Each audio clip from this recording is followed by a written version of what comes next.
My name is Vaelrix Thane, Archivist Prime of Predictive Continuity. I have served for 8,000 cycles. I have witnessed wars that ended before the first weapon discharged. I have observed simulations so accurate that entire empires accepted their extinction as a clerical outcome. I have watched species argue, plead, rage, and finally comply when the data made resistance pointless. This is not cruelty. It is order. The Continuity Archive exists to ensure that chaos never surprises us. Every civilization, once sufficiently advanced, reveals patterns, decision trees that repeat, behaviors that converge. Culture gives the illusion of uniqueness, but under pressure all minds follow scripts. Fear produces the same pauses. Hope produces the same gambles. Desperation produces the same mistakes. We catalog them. We predict them. We conclude them. By the time a species is invited into a formal chamber, academy, base, or negotiation hall, their future has already been outlined. Not dictated. Simply understood. Choice still exists, but only inside boundaries that do not matter. That is why I felt nothing but mild curiosity when a human was sent to the continuity chamber. Humans were already well documented. Emotionally volatile. Culturally fragmented. Technologically inventive but strategically inconsistent. Their history was noisy, conflict layered atop conflict, progress constantly interrupted by their own impulses. They were interesting, but not threatening. When they sent a single human to represent Earth, I expected weakness. Not physical weakness, though their bodies are poorly optimized and unprotected, but procedural weakness. I expected a representative chosen for symbolism rather than competence. Someone who would appeal to morality. Someone who would argue fairness against inevitability. I expected fear. The chamber inspires it. Every species reacts when they realize the archive is not responding to them in real time. It is already ahead. When they see their arguments pre-answered, their defiance pre-neutralized, their last hopes reduced to statistical footnotes. That moment breaks them. I expected incompetence. A negotiator who mistook passion for leverage. Someone who believed conviction could outweigh probability. Someone who did not understand that by the time a conversation reaches us, the outcome has already been written. The human arrived alone. No escort. No ceremonial defiance. No visible preparation. They entered the chamber with the distracted posture of someone stepping into an office they had been told was important, but not why. Their gaze drifted across the continuity lattice, billions of predictive threads shimmering in ordered collapse, then returned to me.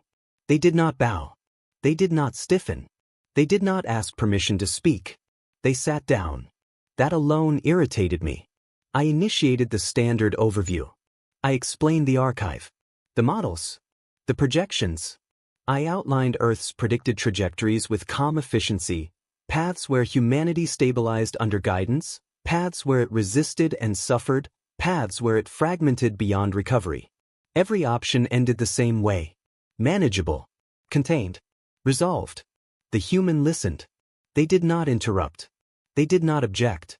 They did not react the way every other species does when confronted with certainty. They leaned back slightly, eyes narrowing, not in fear, but focus. As if reading a document that almost made sense but missed something important. When I finished, I waited for the response I had seen 1,000 times. It did not come. Instead, the human tilted their head. "Can I see how you define choice?" they asked. The question was wrong. Procedurally incorrect. Choice was a variable, not a topic. I explained this patiently. I showed them the weighting functions, the convergence thresholds, the places where free will was accounted for and averaged out. They nodded, then frowned. "That's not how we use it," they said. I felt the first flicker of irritation in centuries. I corrected them. Explained that individual variance disappears at scale. That free will is noise once you collect enough data. That every species believes itself exceptional until the math proves otherwise. The human smiled faintly. Not mockery. Polite disagreement. "Okay," they said. "Then run it again."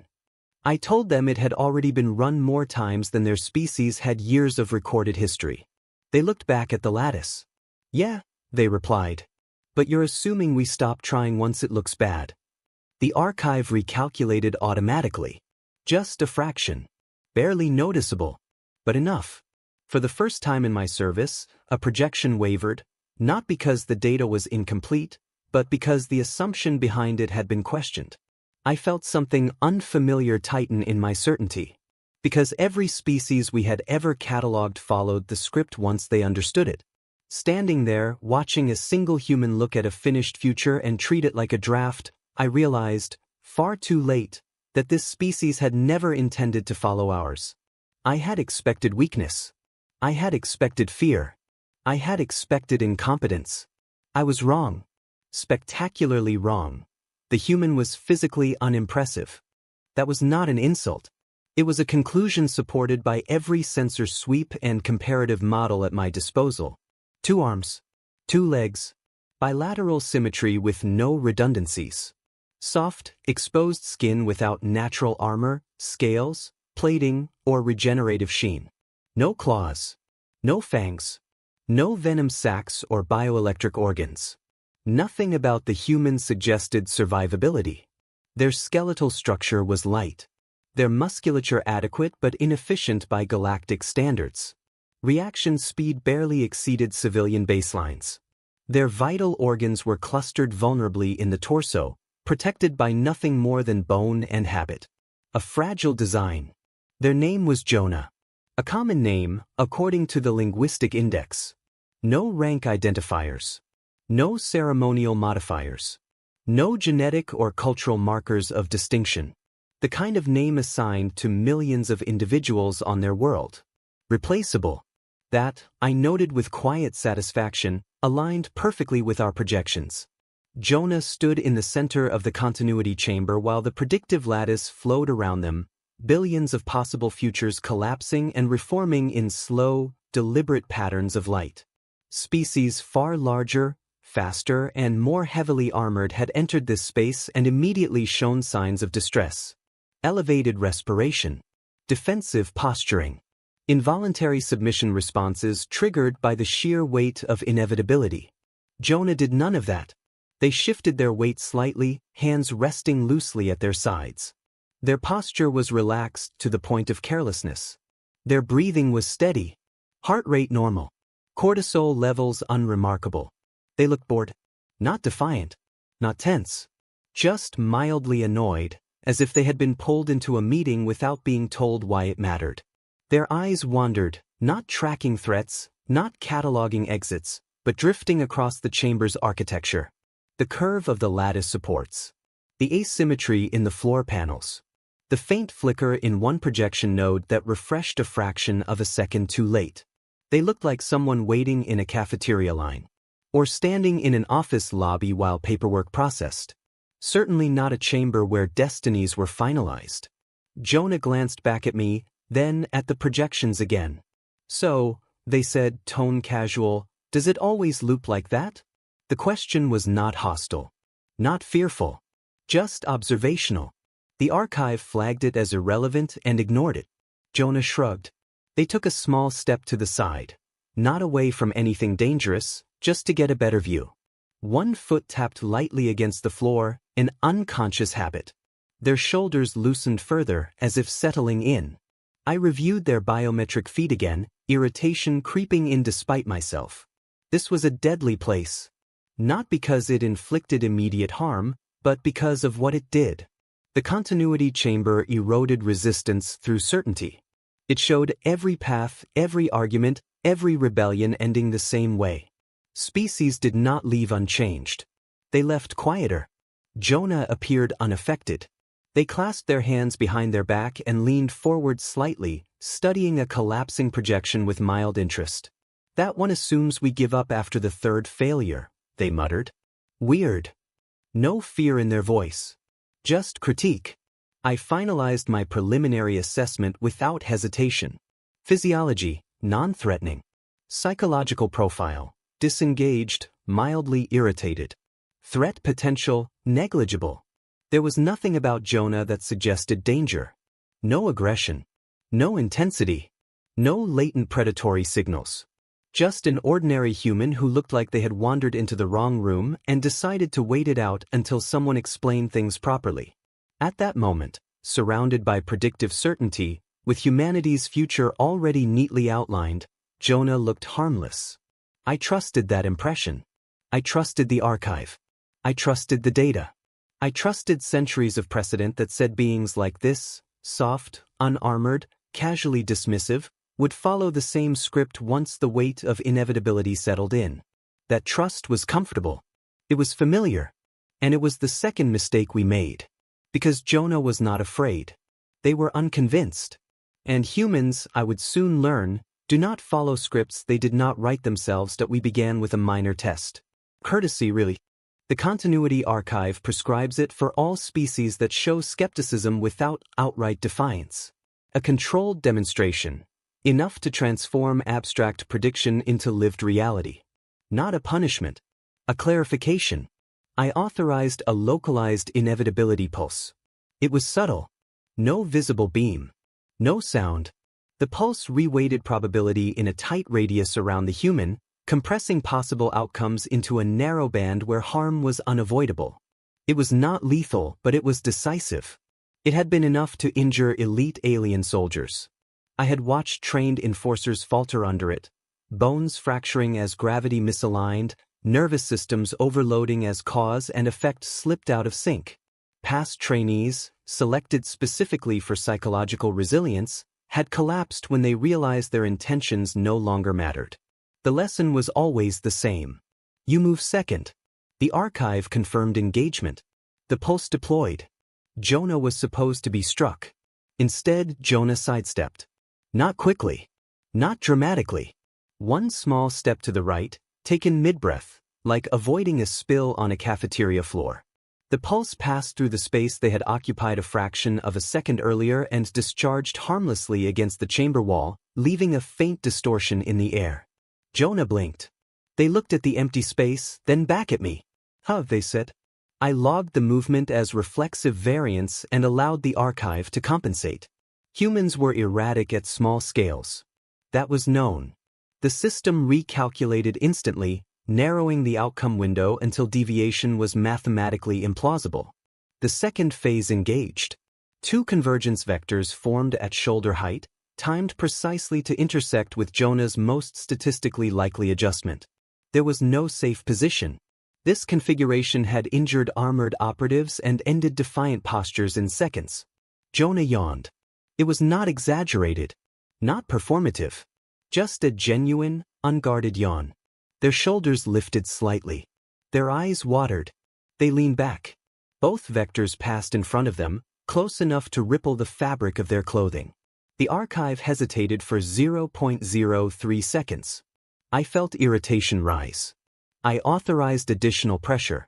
Local gravity increased, not catastrophically, but enough to compromise balance and strain joints. Species with reinforced skeletal structures had been forced to their knees by this adjustment, muscles locking as their bodies failed to compensate. Jonah bent their knees, shifted their stance, straightened again.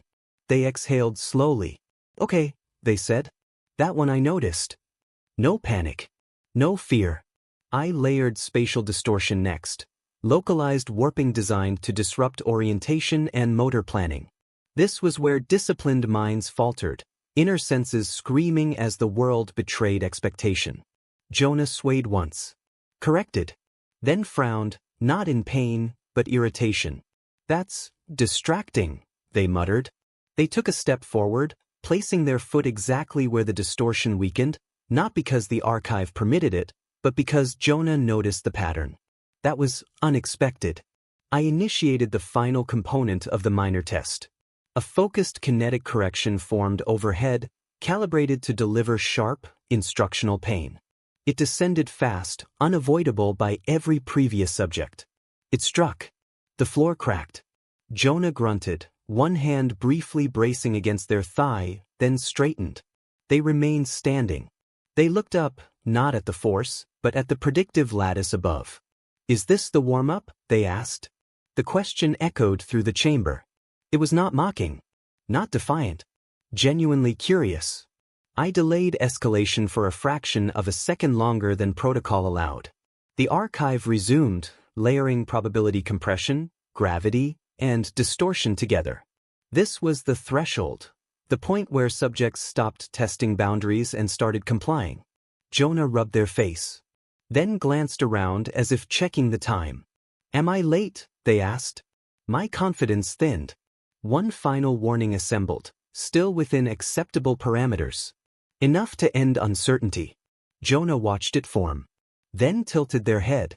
"Should I be worried?" they asked. That was when I realized the test had failed. Not because the human resisted, but because they never accepted it was a threat.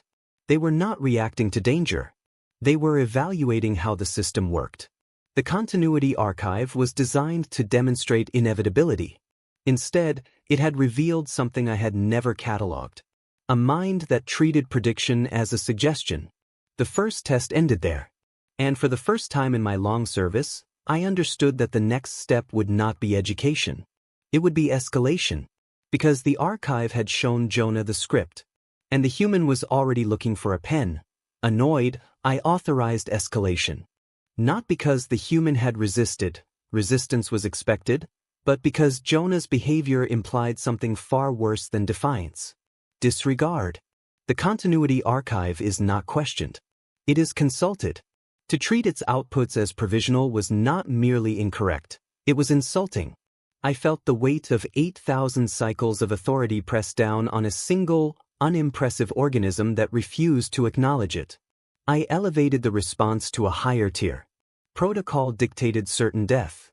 Not dramatic. Not violent. Simply inevitable. A conclusion reached so thoroughly that no action taken afterward could meaningfully alter it. The kind of resolution reserved for anomalies that threaten the integrity of the archive itself. I authorized the deterministic closure field. The chamber shifted. Space around the human tightened, not visibly, but decisively. Probability collapsed inward. Every future Jonah might choose narrowed until only one remained, and that future ended immediately. This construct had never failed. Elite alien soldiers had been erased mid-motion. Past trainees had vanished without realizing the test had progressed beyond instruction. The archive confirmed convergence. Jonah should not have been able to move. Jonah walked forward. Not quickly.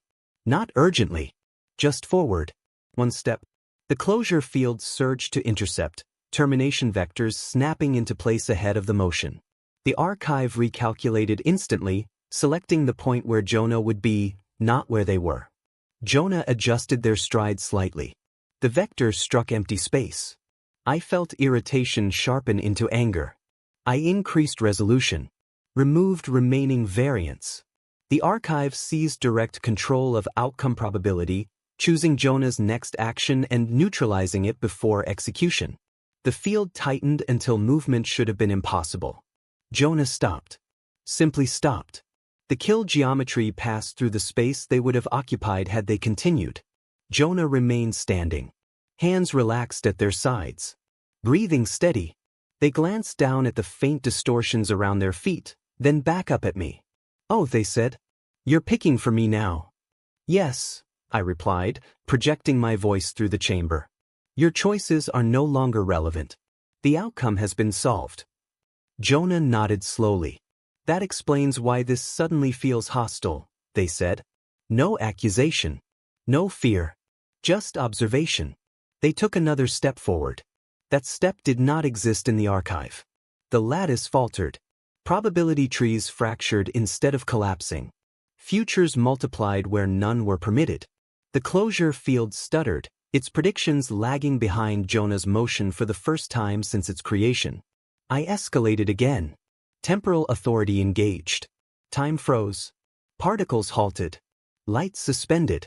Causality itself paused, obedient to the archive's command. This was the final safeguard, the point where even anomalies ceased. Certain death. Jonah blinked. Slowly. They looked around at the frozen chamber, then flexed their fingers. Time resumed, around them. They stood in a pocket of motion, untouched by the freeze. "Well," Jonah said evenly, "we're definitely past the polite part." My composure fractured. I poured authority into every layer at once: space, time, probability, determinism, demanding inevitability assert itself completely. The chamber groaned under the strain as the archive attempted to enforce a conclusion reality itself seemed reluctant to honor. Jonah stood still. Not defiant. Not afraid. Still calm. "You know," they said thoughtfully, "this usually works on people who think the script is mandatory." They shrugged. "I don't." The deterministic closure field collapsed. Not explosively. Quietly. Like a rule discovering it no longer applied. I stood there, archivist prime of predictive continuity, watching a physically unimpressive human remain unharmed, unhurried, and unconcerned at the center of a system built to end futures. My escalation had not demonstrated dominance. It had exposed assumption. Every species we had ever cataloged followed the script once pressure increased. Jonah had not. They had simply continued forward, treating inevitability as an opinion rather than a command. And in that moment, a truth settled heavily into my certainty. A system that relies on obedience cannot control a mind that never agreed to obey. The archive had reached for the ending. The human was still writing the middle. The ultimate weapon fired. There was no spectacle, no beam, no sound. The continuity archive invoked narrative termination, the final safeguard reserved for entities that threatened predictive integrity. It did not target flesh, mind, or matter. It targeted continuation, a definitive command embedded into causality itself. This story ends here. It should have erased the human. Not killed. Not vaporized. Not displaced. Erased. Every future containing Jonah was collapsed simultaneously. Not pruned, deleted. Possibility itself was rewritten so that Jonah no longer appeared in any viable timeline. From the universe's perspective, there would simply be no next moment involving them. This was absolute. This was final. The archive confirmed execution across all layers. Script complete. For a perfect instant, the chamber felt hollow, like the pause after a final word is spoken. Then Jonah cleared their throat. The sound echoed. That alone should have been impossible. Jonah was still there. Still standing.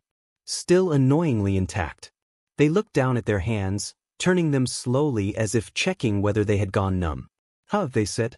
That was new. The archive surged, panicked in a way no system should be capable of. Narrative termination reasserted itself with greater authority, compressing causality tighter, rewriting harder, erasing deeper. Every remaining trace of Jonah's existence was targeted: memory, momentum, implication. Jonah raised a hand. Not defensively. Casually.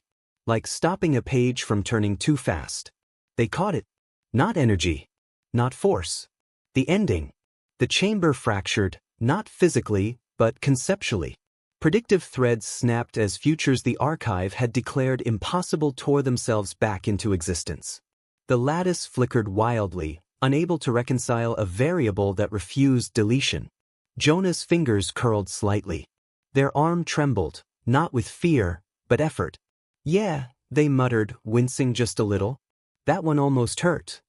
The words landed like blasphemy. The ultimate weapon strained, trying to finish what it had begun. The archive flooded the chamber with corrections, overrides, emergency rewrites, anything to force reality back onto the script. Jonah leaned into it. Just a little. Like pushing against a stuck door. The termination unraveled. Not explosively. Quietly. The final line of the story dissolved into unusable fragments, authority draining from it as the assumption behind it collapsed, that a narrative, once declared complete, must be accepted. Reality rushed back unevenly. Time lurched forward. Sound returned in pieces. The lattice dimmed, projections failing mid-calculation as the archive tried, and failed, to stabilize. Jonah released their grip. The weapons ceased to exist. Not destroyed. Invalidated. They shook out their hand once, flexing their fingers. "Okay," they said thoughtfully. "So that was your ending." They looked up. At me. At the system. At the chamber that had ended civilizations by insisting the story was over. Jonah's expression was not angry, not triumphant, mildly disappointed. You know, they said, if you want people to follow a script, you should probably make sure they agreed to be in the play. They glanced around at the flickering remnants of the archive. Because where I'm from, they added, when something says, this is final and can't explain why. They shrugged. We rewrite it. Silence consumed the chamber. The ultimate weapon, our last guarantee, had failed. Not because it lacked power, but because it relied on a belief Jonah did not share. That endings are binding. Jonah turned away, already losing interest. Is that all? They asked over their shoulder. Because if so, I've got notes. They walked back to where they had been standing before, casual, unhurried, leaving behind a broken script, a stunned archive, and a truth no model had ever predicted. Every species followed the script. Humans wrote their own. And sometimes, they crossed out the ending. My hands trembled. I folded them behind my back so the censors would not record it. Archivists do not shake. Predictive authorities do not doubt. The continuity archive had never required faith, only confirmation. So I stopped watching the human. I checked the data. Not the error storms tearing through the archive. Not the broken termination logs. The origin file. Planetary designation, Sol 3. Common name, Earth. Gravity, 1.0 standard. Galactic sapient mean, 0.72. Long-term exposure above 0.85 produces chronic strain, skeletal degradation, and shortened lifespans for most species. Earth never lowered it. Every step on that world costs more. Every fall injures harder. Every mistake extracts interest. Life there evolves under constant load, bones thickening, muscles adapting, endurance favored over elegance. Atmosphere, oxygen concentration, chemically aggressive. Continuous oxidative damage at the cellular level. Combustion threshold, dangerously low. Fire, common, controlled, normalized. Earthlings breathe something that corrodes them slowly and call it air. Climate, unstable. Temperature variance, extreme. Storm systems, violent. Predictability, there are no permanent safe zones. Seasons do not negotiate. Weather does not stabilize. Survival demands adjustment, not expectation. Predators, pack hunters, endurance-based, tool-using, capable of pursuit over hours, capable of learning during the hunt. On Earth, prey survives by vigilance. Predators survive by persistence. Disease ecology, aggressive. Mutation rates, high. Immunity acquired through survival, not prevention. Earth does not protect its life. It pressures it. I scrolled further. Human physiology aligned disturbingly well with that pressure. Muscle density, moderate. Optimized for repetition, not peak output. Skeletal structure, flexible. Continuously remodels under stress. Neural architecture, noisy, redundant. Functional under pain, fatigue, fear. Pain tolerance, variable. Fatigue response, negotiable. Stress override, extreme. They were not fast. They were hard to stop. I examined cognition. Predictive accuracy, average. Reaction time, unremarkable. Fear response, present. But beneath it, decision-making under uncertainty. Humans act without guarantees. They move without permission. When a system insists there are no options left, they assume the system is wrong. When outcomes repeat regardless of input, they do not submit, they investigate. Most species evolved on stable worlds. Gentle gravity, filtered air, predictable climates. Survival rewarded patience, compliance, and trust in structure. Earth rewarded none of that. On Earth, systems fail. Tools break. Plans collapse. Authority lies. Nature does not care. Waiting for optimal conditions is how you die. So humans learned something the archive never modeled. Endings are suspicious. I replayed the encounter, not the weapon, not the erasure, but the human's posture. The questions. The tone. Not fear. Not defiance. Assessment. When we escalated, they did not submit. When we declared finality, they did not panic. When we ended the story, they checked the logic. To a human, inevitability is not authority. It is a claim. One that must justify itself. We believed repetition produced truth. Humans believe repetition produces familiarity. And familiarity breeds adjustment. Earth was a death world. Not because it killed quickly, but because it never stopped demanding adaptation. Humans were not exceptional. That word implies rarity. They were standard outputs of relentless pressure. Billions of them. All raised under crushing gravity. All breathing corrosive air. All shaped by ecosystems that punish hesitation. All learning the same lesson from childhood onward. If something says you cannot continue, find out why. My hands stopped trembling. Not because the fear vanished. Because it resolved into clarity. The archive did not fail because its predictions were wrong. It failed because it assumed compliance once the script was revealed. Humans do not follow scripts they did not write. They revise them. They annotate them. They discard them when reality disagrees. And in that moment, standing before a human who had just rejected the ending of the universe like a bad draft, I understood the truth that would redefine everything we thought we controlled. You cannot manage a species raised by failure. You cannot end a story for minds that treat the future as editable. You cannot predict those who expect systems to break and plan to keep going anyway. Every species followed the script. Humans were adapted to survive when the script failed. And that made them the most dangerous authors the galaxy had ever encountered. That was when I understood. Not when the continuity archive collapsed. Not when narrative termination unraveled in a human hand. Not even when Jonah stood calmly amid the ruins of our certainty, waiting as if this were simply another agenda item. I understood when I accessed the assignment record. It was not classified. Not encrypted. Not protected by any urgency tag. It sat in the archive's administrative layer, routine documentation attached to the visit for scheduling and resource allocation. Paperwork. I opened it because I needed something, anything, that still obeyed rules. The file loaded. It was painfully mundane. Name, Jonah Reyes. Affiliation, Terran Interstellar Coordination Office. Status, civilian. Designation, Logistics Review Associate. Secondary functions, process analysis, failure identification, systems liaison. I stared at the designation longer than was professional. Humanity had not sent us a warrior. They had not sent a soldier, a tactician, or a specialist trained to confront predictive gods and dismantle cosmic engines. There were no combat augmentations listed. No command authority. No contingency notes for escalation beyond observe and report. They had sent a clerk. A logistics officer.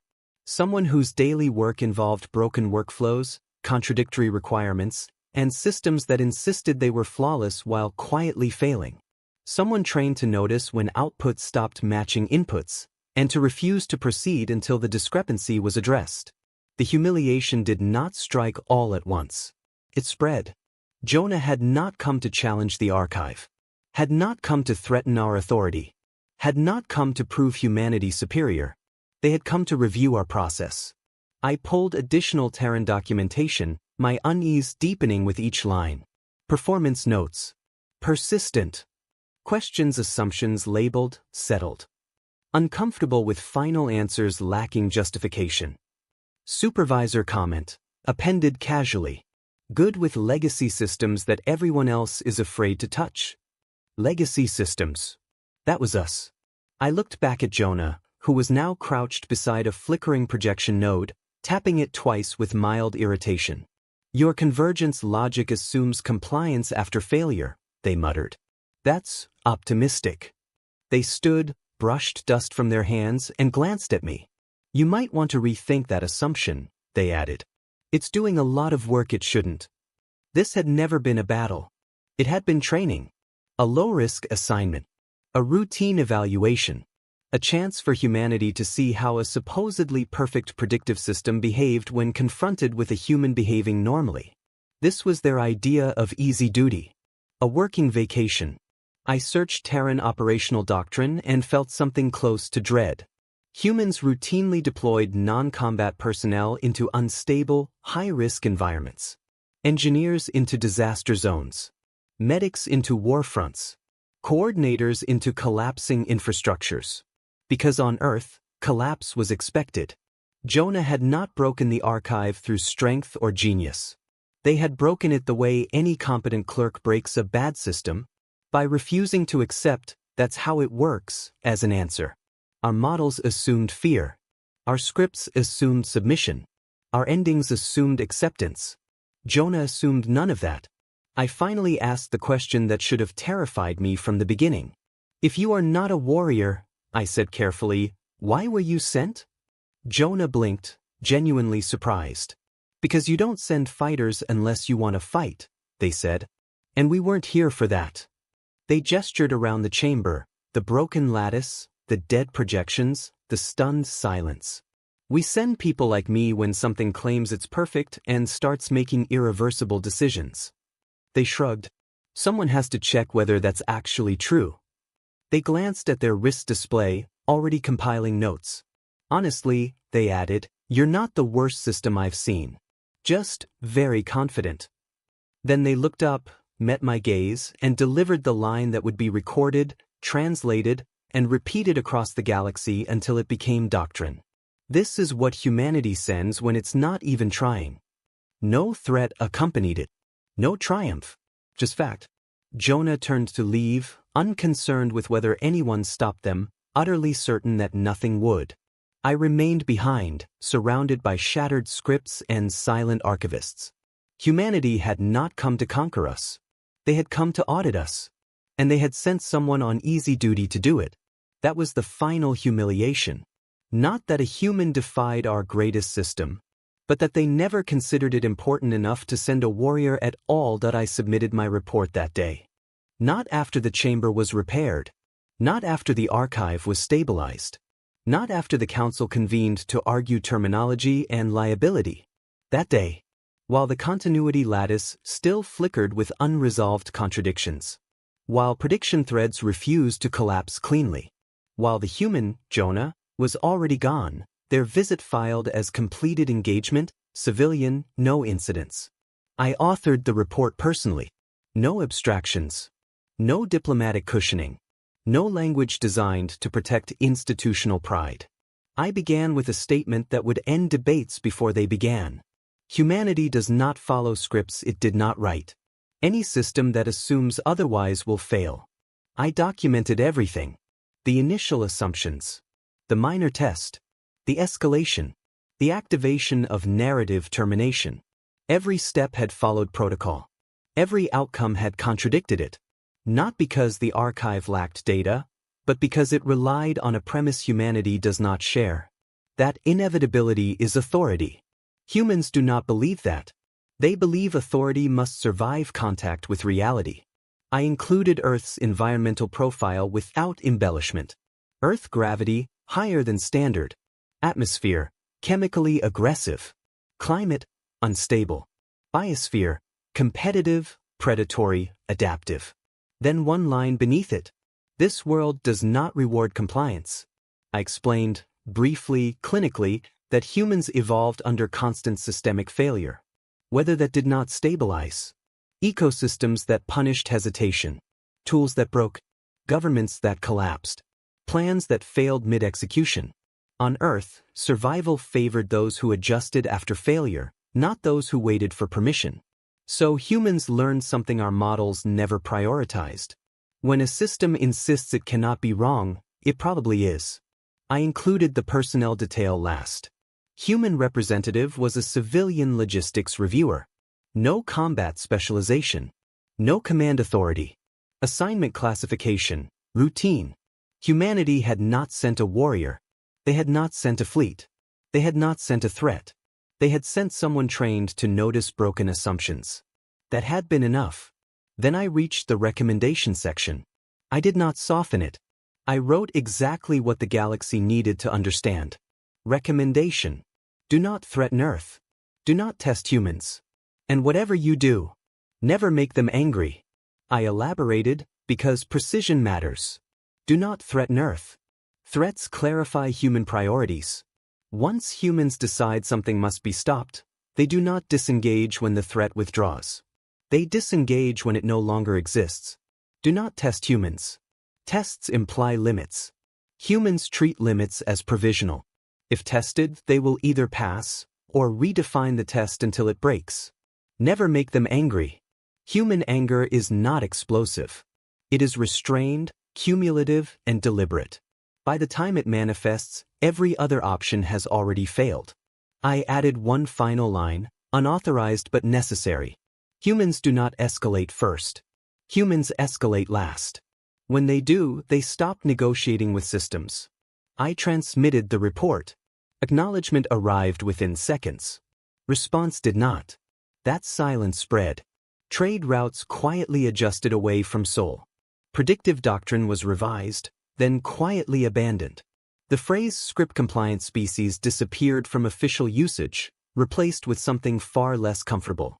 Non-deterministic by design. Among junior archivists and cultural analysts, the story spread not as policy, but as legend. Of a chamber that showed every ending. Of a system that declared the story over. Of a human who read the final line, frowned, and crossed it out. They ask me now what humans are like. I answer carefully. They are not elegant. They are not predictable. They are not gentle. They adapt. They assume systems will fail and plan to continue anyway. They question conclusions labeled final. They treat inevitability as a draft, not a verdict. They believe survival is not guaranteed. They believe survival is something you keep choosing, especially when everything tells you to stop. I still serve the archive. But there is one designation I will never again approve. Script compliant. Because humanity has taught us the most dangerous lesson a predictive civilization can learn too late. You can control those who accept your rules, but you cannot control those who grew up surviving without them. And if humanity ever decides that the galaxy itself is a system in need of revision, there will be no warning phase, no escalation ladder, no final draft. Only the quiet realization that the mistake was not underestimating human power. It was underestimating how calmly they act when they decide the story needs to change.